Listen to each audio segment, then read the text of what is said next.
네, 안녕하세요. 홍혜진입니다. 오늘과 내일 이틀 동안 김민석 국무총리 후보자에 대한 인사청문회가 진행이 되죠. 오전에 이어서 지금 오후에도 인사청문회는 진행이 되고 있습니다. 오전 발언 중에 굉장히 논란이 될 만한 발언들이 있어서 이 관련돼서 좀 알려드리려고 지금 영상을 켰습니다. 제가 카메라를 켰는데 저는 참 이 진보 좌파 진영의 이 경제 개념, 경제관념이 정말 이해가 안 될 때가 참 많거든요. 앞서서 김민석이 여러 가지 논란이 있지 않았습니까? 왜? 본인의 이 수입이 5억 원 정도 되는데 쓴 돈은 13억 원이 되냐? 그럼 도대체 이 차이가 나는 이 돈들은 어디서 난 거냐? 이거에 대해 해명을 제대로 못하면서 논란이 일파만파 확산이 됐었습니다. 그와 관련해서 김민석은 본인이 청문회에서 열심히 소명하겠다라고 했는데 이 소명이 지금 제대로 이루어지지 않고 있는 것 같습니다. 김민석 후보, 이 총리 후보자의 청문회 오늘 정말 지금까지 유례가 없이 증인 한 명 없이 진행이 되고 있습니다. 민주당에서 한 명도 못 받으면서 5명, 국민의힘이 5명까지도 얘기했는데 이것도 받지 못하면서 결국 증인 한 명 없는 인사청문회를 하고 있는 겁니다. 자, 그런데 제가 앞서서 진짜 깜짝 놀랄 만한 발언들이 있어서 이거 좀 소개를 해드려야 될 것 같아요. 자, 김민석이 계속해서 논란이 됐던 그래서 도대체 수입이 어디서 났냐라고 얘기를 했더니 했던 말이 있죠. 본인의 결혼식, 빙부상, 그리고 2번의 이 출판기념회에서 현금이 들어왔었다. 이 얘기를 했었는데 자, 그런데 그럼에도 불구하고 이거를 좀 봐도 구멍이 있다라는 거예요. 돈이 좀 샌다라는 거예요. 아니, 아무리 이걸 다 해도 부족한 부분이 있다라는 거예요. 그거에 대해서 오늘 인사청문회에서 김민석이 뭐라고 했냐면요. 제가 말씀을 좀 드릴게요. 아내가 생활비가 부족해서 그때그때 200만 원 혹은 300만 원씩 이렇게 손을 벌려서 도움을 받은 것들이 5년간 합쳐보니까 그것 또한 2억 원 정도 되는 것 같다라고 얘기를 했습니다. 자, 저는요, 보통 우리가요, 잘 생각해 보자고요. 저도 이제 직장인 생활을 했기 때문에 만약 우리가 300만 원이라는 돈이 수입이 들어와요. 나한테 있어서 한 달에. 그러면 보통 사람들은 어떻게 삽니까? 이 300만 원 가지고 내가 쓸 돈, 뭐 저축할 돈, 뭐 대출해서 갚을 돈, 뭐 이런 것들을 다 해서 그 안에서 살려고 하죠. 물론 이제 부족하면 대출이라는 걸 받기도 하지만 대부분 많은 사람들은 그래도 자신의 수입에 따라서 씀씀이를 결정을 합니다. 자, 그런데 즉 김민석 이 사람 보면요. 본인이 갖고 있는 그 씀씀이보다 항상 더 쓴 거예요. 그게 부족할 때 결국은 장인 장모한테도 손을 빌려서 그걸 채워왔다라는 거예요. 저는 이런 사람들이 그러니까 경제에 대한 개념 자체가 제대로 박혀 있는 건지 잘 모르겠어요. 부족하면 부족한 대로 거기에 맞춰 써야 되는 거 아닙니까? 보통 우리가 자기의 분수에 넘치는 소비를 하는 사람들, 그러니까 보통 사람들은 자기가 아무리 뭘 갖고 싶어도 내가 지금 수중에 있는 돈이 이만큼이면 거기에 갖고 싶은 마음이 있어도, 사고 싶은 마음이 있어도 참죠. 그런데 지금 보면 이 민주당 인사들을 보면요. 내가 돈이 없는데도 뭐 어디서 나올 때가 있나 보다라고 생각을 하는 건지 모르겠지만 그냥 있는 대로 자기 소비를 그대로 하고 살았던 것 같아요. 그러다 보니까 부족하니까 뭐 정치 후원금이라서 지인한테 빌려 쓰고 그리고 장인 장모한테 빌려 쓰고 이런 생활을 지금 쭉 해왔다는 거 아닙니까? 그래서 저는 보면 예전에 민주화 운동 했던 분들, 특히나 이 김민석도 그 아주 대표적인 사람이죠. 학생 운동 하다가 바로 자기가 직접 어디 회사에 들어가서 직접 돈 벌어본 적이 없는 사람들이 돈에 대해서 이렇게 생각하고 있는 것 같다.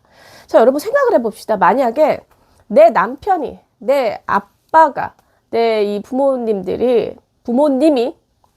님들이면 안 되죠. 부모님이 내 남편이나 내 부모님이 내가 돈이 부족할 때 그때마다 자기가 뭔가 그걸 해결하려는 게 아니라 혹은 내가 돈이 부족할 때 좀 참아서 아껴서 하는 게 아니라 그때 몰라 그냥 어디선가 돈이 생기겠지 하면서 마구잡이로 돈을 쓴다라고 하면 혹은 부족할 때마다 아내한테 친정에서 좀 돈 좀 가지고 와서 쓰자라고 한다면 이런 남편, 이런 부모 이해할 수 있겠습니까?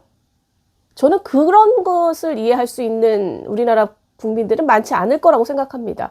그런데 왜 민주당 인사들이 이렇게 할 때는 이렇게 너른 마음으로 이해를 하는 건지 정말 모르겠습니다. 자, 제가 왜 또 이 얘기를 하냐면요. 이 정치평론가들 중에서 뭐 일부 기자들도 있고요. 이 좌파 진영들은 이렇게 얘기를 해요. 항상 뭐라고 하냐면, 야, 그 나이에 그래도 재산이 2억 정도밖에 아니니까 청렴한 거 아니야? 이렇게 두둔합니다. 여러분, 이게 청렴한 겁니까? 이거 무능한 거 아닙니까? 좌파 진보 진영들은요, 이런 식으로 무능과 청렴을 항상 같은 선상에서 놓고 있는 것 같다라는 생각이 들어요. 재산이 없으면 청렴하다. 그건요, 그냥 무능한 겁니다.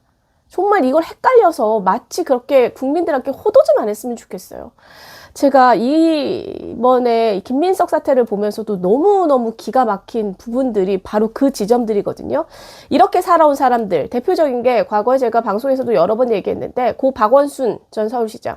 이 사람 빚이, 그러니까 재산이 오히려 플러스가 아니고 계속해서 빚지면서 인생을 살아온 사람인데, 그걸 보면서도 진보 좌파 진영에서는 야, 얼마나 청렴하면은 재산이 없냐 이런 얘기를 그때 했었거든요. 근데 저는 그때 그 얘기를 보면서도 굉장한 충격을 받았는데, 아니 본인의 가족이, 본인의 아빠가, 본인의 남편이 그렇게 시장도 하고 뭐 그렇다고 해서 생산활동을 안 하는 것도 아니에요. 생산활동 하면서도 매번 매 순간 마이너스인 생활을 한다라고 하면 그거 보고 박수 쳐줄 가족이 있나요?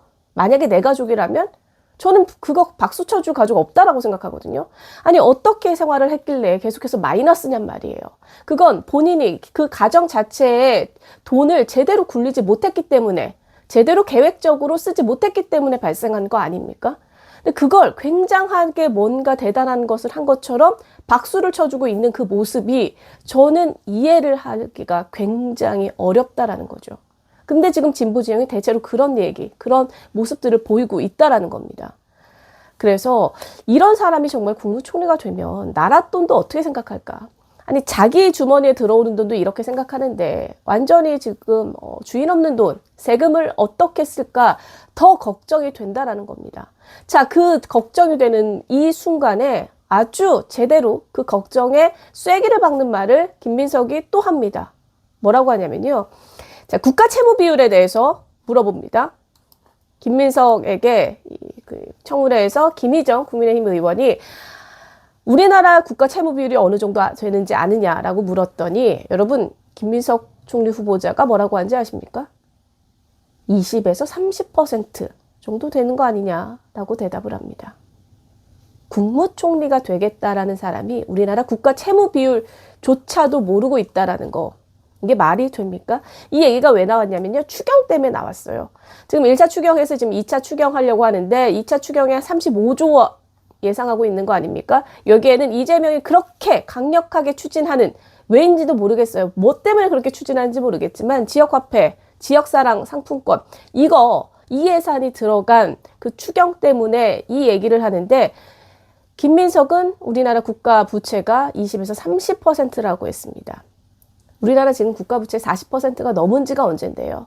지금 48%가 넘습니다. 김희정 지금 의원은 이 추경 때문에 하게 되면 국가 부채가 49%까지 된다라는 얘기를 하려고 하는데, 국무총리가 되겠다는 사람이 국가 채무 부채를 그저 현재 있는 것 중에 반토막 정도로만 인식하고 있다라는 거죠. 그러니까 저는 이 전반적으로 보면 그러니까 돈에 대한 개념 자체가 정말 없는 사람들 같아요. 근데 이런 사람들이 국가 재정에 손을 대기 시작하면 어차피 내 돈도 아닌데, 내 돈도 그렇게 내 돈인 듯 니 돈, 다시 갈게요. 내 돈인 듯 니 돈인 듯 쓰고 있는데 주인 없는 세금은 어떻게 쓰겠습니까? 더 열심히, 더 힘차게, 더 죄책감도 없이 마음껏 쓰지 않을까요? 저는 이 한결같긴 합니다. 돈에 대한 개념들이 정말 한결같긴 한데, 이런 사람한테 대한민국의 대통령, 대한민국의 국무총리 이런 자리에 앉히고 있는 이 상황이 너무나 개탄스럽다. 라는 생각이 듭니다. 이게 정상일까요? 저는 본인들의 이 가정을 이렇게 꾸리라고 한다고 한다면 아마 기함할 겁니다. 그리고 또 하나는 이 국무총리 지금 청문회가 진행되고 있으니까요. 논란이 되는 것 중에 하나가 바로 그거잖아요. 이 6억 원의 정도의 비는 그 돈이 본인의 이 출판 기념회로 지금 대부분 충당이 됐다라는 얘기를 하고 있는데 출판 기념회 이게 정말 많은 문제입니다. 정치인들의 사실상 현금, ATM기라는 말이 나오는 이유인 거잖아요. 출판 기념회를 보통 국회의원 선거 나가기 전에 이걸 엽니다. 그러니까 정치 자금을 좀 얻기 위한 거죠. 현행법으로는요, 이 출판 기념회 수익은 정치 자금으로 분류가 되지 않습니다. 그래서 신고나 공개할 의무가 없는데, 다만 선거일 90일 전부터는 선거일까지 90일 전부터 선거일까지 요 기간 동안은 출판 기념회를 열지를 못한다라고 법으로 정해져 있습니다. 요것만 정해져 있는 거예요. 그러니까 국회의원에 출마하는 사람은 3개월 전에 출판 기념회를 여는 거죠. 이 법에 적용되기 전까지. 그러면서 이제 현금을 받는 건데 이러다 보니까 여기가 정치 자금에 온상이 되고 있다. 검은 돈이 여기서 많이 나온다. 이런 논란이 있는 거죠.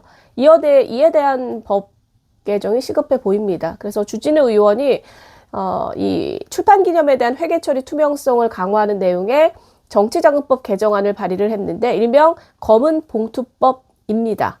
저는 이게 좀 반드시 필요해 보이고 출판 기념회 자체가 좀 없어졌으면 좋겠고 만약에 이게 뭐 어떤 자유로운 뭐 이런 측면에서 좀 문제가 된다라고 하면 하다못해 현금이 아니라 모든 것들을 이제 카드로 받을 수 있는 이런 최소한의 장치 정도는 있어야 되지 않나라는 생각이 듭니다. 근데 물론 이 법도 통과가 되려면 현재 국회 여대 거대한 민주당의 국회의원들이 동참을 해야 되는데 과연 그럴 수 있을지는 잘 모르겠습니다.